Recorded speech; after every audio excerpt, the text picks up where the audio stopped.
Hi, I am going to review a beer right now that is from a brewery that you've probably never had, but I have a feeling they might be the next kind of big deal in northern New England. This is from Resilience, which is the American brewing arm of Schilling Beer Company. Resilience is a much newer brand, but Schilling is in Littleton, New Hampshire, like really far north New Hampshire, and they've been in this like old mill on a stream brewing and making pizzas for years now, and I really liked their Schilling beers. Those are like more traditional European style beers, but they're all done really well. And then now they've been doing American IPAs and sweet stouts under the Resilience brand, and they have a huge new building right next to the old mill building where they're gonna, I think, become a bigger deal because they're gonna have 6-pack tallboy or 4-pack tallboy cans of their hazy IPAs, and I've really like their IPAs that I've had, but I've only been able to have them a few times because I don't go up to northern New Hampshire that often. It is actually about an hour away from Hill Farmstead, so I'd recommend people checking it out.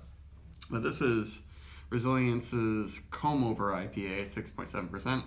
Vic's Secret and Galaxy are in this beer. I already opened it to pour some for my girlfriend, but we also tried Don Tap, and it was really very good, even though the Australian hops can be a bit too much for me sometimes, but I still enjoyed this a lot, and I'm kind of in the mood for a nice green palate punching experience.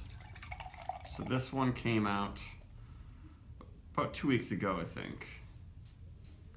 And we got this growler filled there on Friday. That was less than a week ago, and you can see has a perfect appearance. As that it's really pale, and it has a really thick haze, but the haze isn't making it a like gray brown color. There's no oxidation problems happening.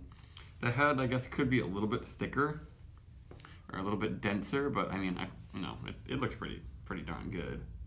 And the second I opened this can, I smelled it. It's really big aroma. Oh, you might hear my cat meow. Really big eucalyptus and unripe peach and unripe pineapple, all these stone fruits and a little bit of grapefruit mixed in, but not super sweet and juicy. That's what I noticed a lot of times with your more potent Galaxy or Vic's Secret beers, is that it really gives a sense of dryness, and maybe there just were a lot of high alpha acid contents in this specific hops they use for this one. But it reminds me a lot of Austin Street's Neverender. That's their Galaxy and Topaz double IPA. Austin Street is another up and coming brewery in Portland that I really like, and they've been brewing that double IPA a whole bunch, so maybe I should review that if I ever get it again. But there's so many small breweries that I'm always like, should I review them? I don't think anyone's going to be able to get this beer, but I'm probably just going to start doing it. Yeah, it's such a full body, but not syrupy sweet.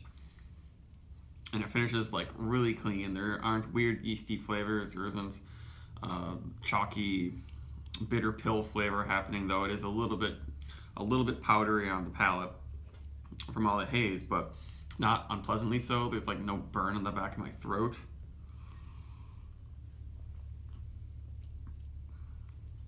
It's a bit earthier and spicier and kind of woodier. Not like pine wood, not exactly like pine needles, and gives it kind of a savory quality that makes it kind of stand out a little bit from like if Trillium did a beer like this. They do Galaxy and Vic's Secret, and this is pretty similar to that, but it's maybe not quite as sweet as their beers usually are.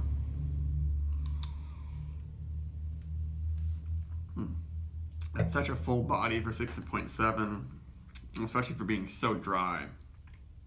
And my whole face is just full of eucalyptus, grassy hop intensity. Definitely has a dank side to this, but It's not weird and stinky or anything. And this packs some IBUs too. Wow. It's really dry. Yeah, just right on the edge of being too much for me. It's comparable to like a double dry hop Trillium, I would say.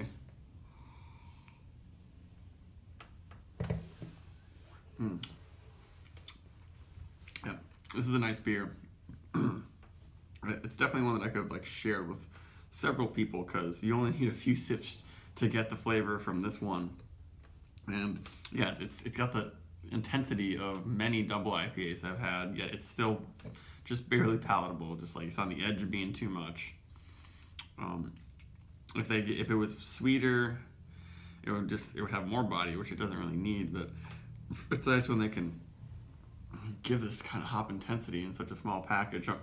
I wonder if they can keep up the quality when they start using their bigger brew system, because they're going to be able to make a lot more beer, and they'll have like 750 milliliter bottles and cans. The bartender, when I was at Chilling, was saying that when this brewery opens, he's sure there'll be people coming to line up. Yeah, I guess if it's only an hour away from Hill Farmstead, if people would make it part of their trip. I've made it part of my trip up to northern Vermont. This is my third time, I guess. And it works out pretty well.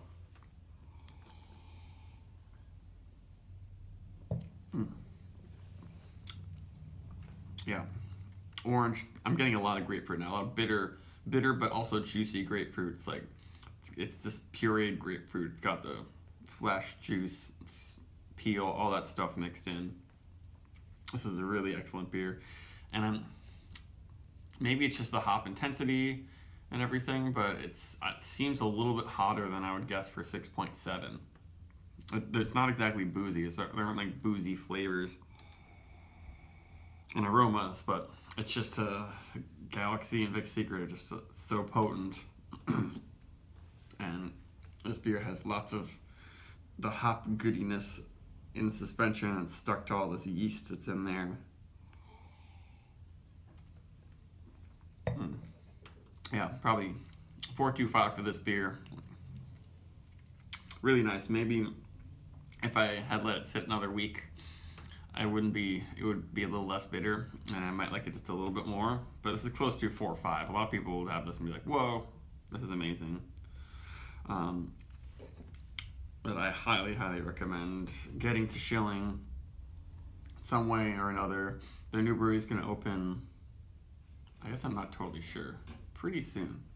And my cat is clawing at the door, so I should probably end the review. Goodbye.